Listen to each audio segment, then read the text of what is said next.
Okay, gents, let's switch gears a little bit and talk about some of the latest transfer news, focusing on two big-name stars, Kylian Mbappe and his future at Paris Saint-Germain. He's been talking about that, potential move to Real Madrid, maybe to the Premier League, who knows, we'll debate that.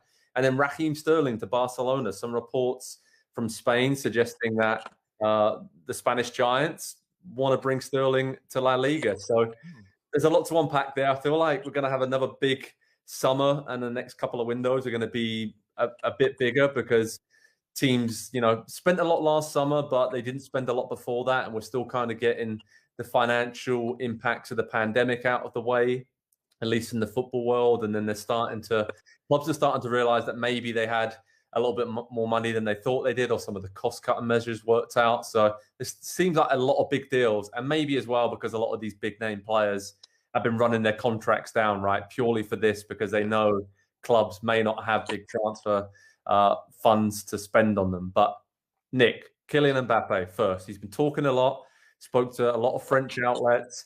He's confirmed that he wants to leave Paris Saint-Germain, says he wasn't happy with the way it was conveyed by PSG.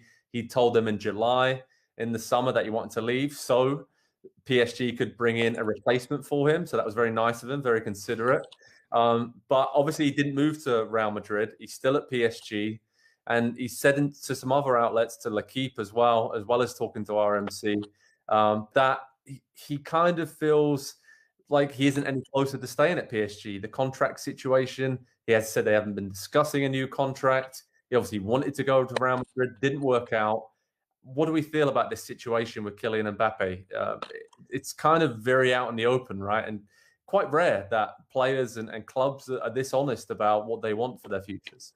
Yeah, and very interesting to me, the structure, what's going to be different between PSG and Tottenham, because Harry Kane was always a very, very loyal guy, and that came up, right? And that was surprising to me. And I know they're not the same player, but you get the idea. I mean, I think he's gone. The Champions League situation is very interesting, because when we were talking the other day, you guys, made sure I knew, because I had forgotten that he can't go to another team that's going to try and win the Champions League. So it's not like they can just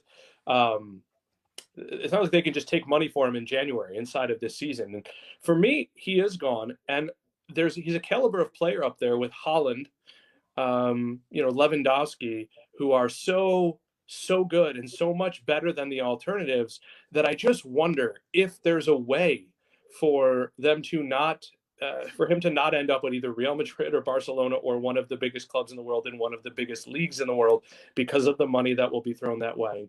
Correct me if I'm wrong. There are a lot of very, very, very good strikers, but how many would you put in the elite class? I think ultimately he is the sort of player by talent alone that can force a move just by saying, I don't want to be here.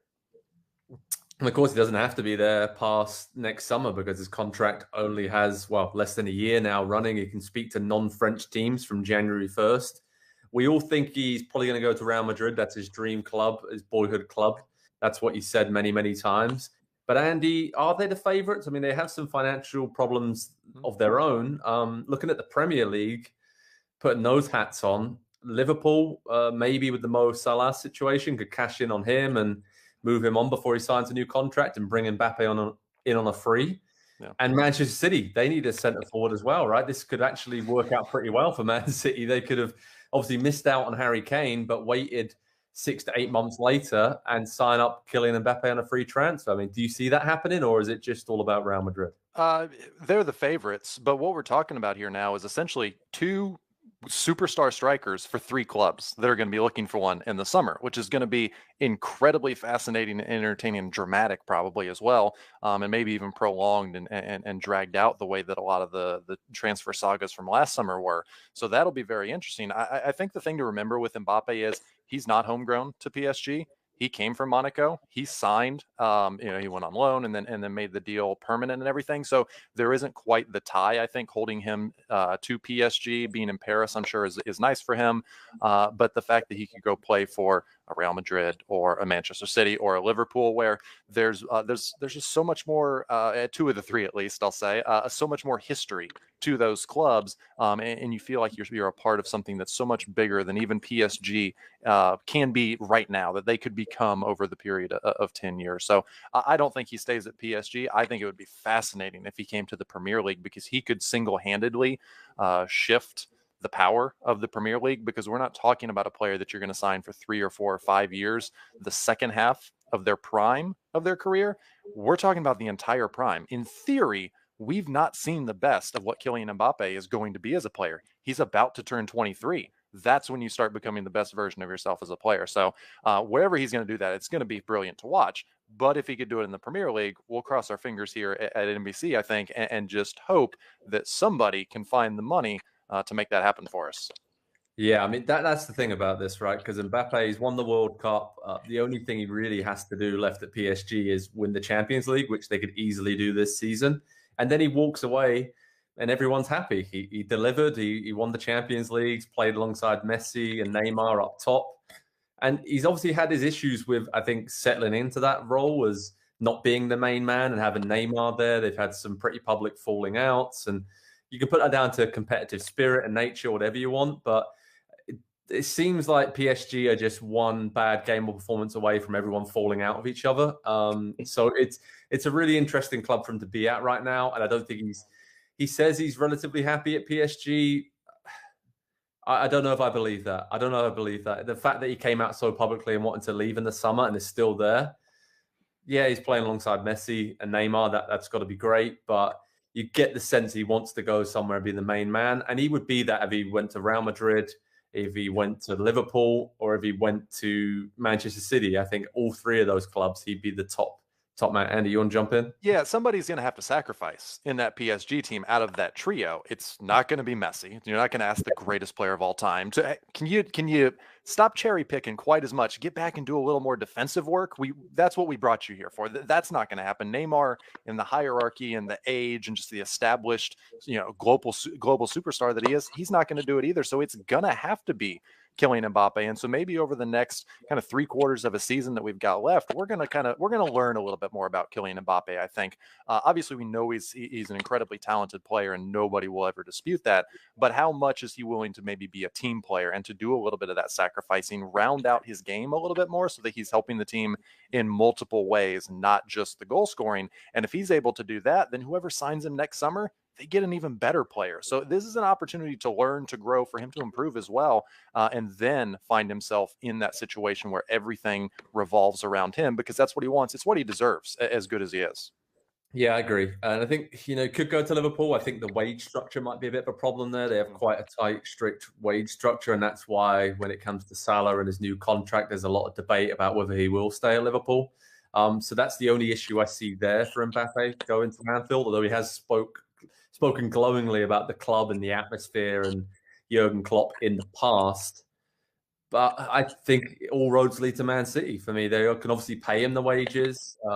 It seems like a really good spot for him. They don't have a centre forward really recognised right now. So in the Premier League, if he doesn't go to Real Madrid, then I think Manchester City is the perfect place for him. And he would be the main man up top there. And yeah, that would be something. Talking about Manchester City, that moves on nicely to one of their players, Raheem Sterling. He's been linked with multiple reports, including Mundo Deportivo in Spain, saying that he could go to Barcelona. He's been on their radar for a while, apparently. And again, let's just break this down, because Barcelona, we know they haven't got a lot of money right now, but they have moved on Antoine Griezmann. They have moved on Messi and many, many others. The salary cap situation from this report says that it will improve by January 2022, so they can start bringing in bigger name players and spending money again.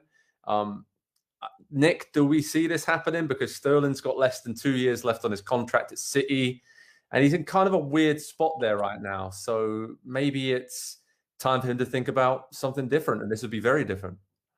Yeah, I look at him and I think, where is his value the highest? And I know that they have rivals inside of, but English players get big money from English teams. And I don't know that they wouldn't be better off taking one of their rivals' entire transfer budget for that summer, or whatever Sterling's value is, because he is still, look at some of the money that was floated out there for Harry Kane. And when I look at Barcelona and I think about the issues they have right now, there's talk about them not being able to tie down Ansu Fati to a new deal. Homegrown 18, one of maybe their best chance to have a talisman now that Messi's left. They gave him the number 10 jersey and he wasn't worried about it. Think about that. And, Pedri there. Do they need a winger? I mean, they have Memphis there.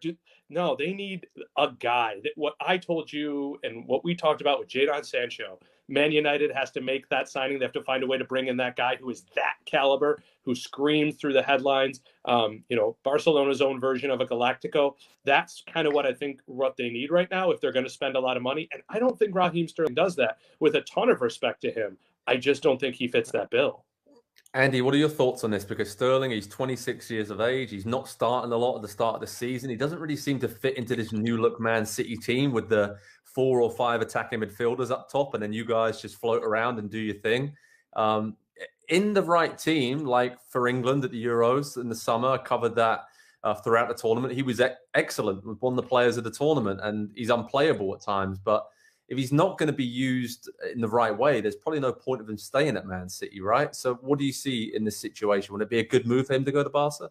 Yeah, there's certainly no point for him to stay. Obviously, Manchester City having him as an option as depth and an experienced player is valuable, but he's not going to want that beyond this season if things don't really change for him. So, in the right team, I think he can still be very productive. And so it's a bit of what does the eye test say and a bit of what do the stats say? And because to compare those two things in this case, it's one where it doesn't really match up. I think a lot of us have gotten pretty comfortable with using both of those things to paint a good picture of what a player is or what his value to a team is or how he can help a team. But with Sterling, when he's on the field, it looks like he's involved in nothing. He's lost a bit of his first step. He was never sprinter fast over long distances, but he always had that extra half step coming out of tight spaces to get around a defender, to get past a defender, to get up on a defender before he's ready and before he's comfortable. And at that point, Raheem Sterling has won. He's beat you. He doesn't have that right now. And so it's about what kind of player is he going to become? Is he going to transition, I think, probably a little bit more central, not as a traditional number 10, but he's going to play underneath a striker, I think, because he doesn't quite have the legs to be out wide now. And he can be productive there, but he needs a striker to play ahead of him. He needs somebody to play off of. He needs someone to set up. It worked really well when Sergio Aguero was at the top of his power at Manchester City. Those were Sterling's best years. Obviously, Aguero's at Barcelona now. I don't think we'd say he's at the top of his power anymore. So he's kind of just trading one strikerless team for another if he makes this move to Manchester City. And it's probably not going to work out for that tactical fit right there. It's going to be interesting. Of course, Sterling is in contract talks with Man City, so he's been linked to other clubs as well. Arsenal interested. Mikel Arteta worked closely with him and knows all about him. He grew up in London. That might be a good move for him. It's weird because Sterling has been so good for Man City for many, many seasons, proved all the doubters wrong. But it just feels like maybe if they do go and win the Champions League this season, then this would be a good time for him to move on. He's done everything at City. And then it's crazy to think he's only 26 years of age. We were saying this earlier, that he's been around for a very, very long time in the Premier League and at the very top level. And speaking from an England perspective, I love what he's been doing for the national team and showed his qualities there. And I think in the right situation, he still has so much more to give and he can even go to new levels. So if Barca can afford him, I think it'd be a good move. But by the time he ends up at Barca, I think they probably have a different manager. They probably have a different philosophy and a much more stable situation there. So, maybe a little bit. The first two, yes. The third one, no. It's going to be interesting. But over at Pro Soccer Talk on NBCSports.com, we'll keep you updated with the latest transfer news from around the Premier League and elsewhere in Europe.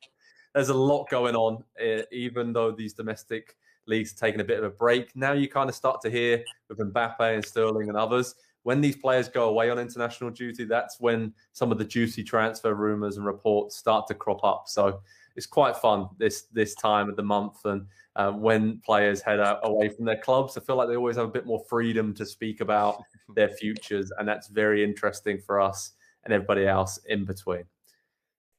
Hi there, I'm Rebecca Lowe, studio host for NBC's coverage of the Premier League. Don't forget to hit subscribe to watch highlights all season long, and be sure to tune in for Premier League mornings every weekend at 7 a.m. Eastern. And for even more content, head over to Peacock, where we've got live games, original series, and a dedicated round-the-clock Premier League channel featuring studio shows, classic matches, and much more.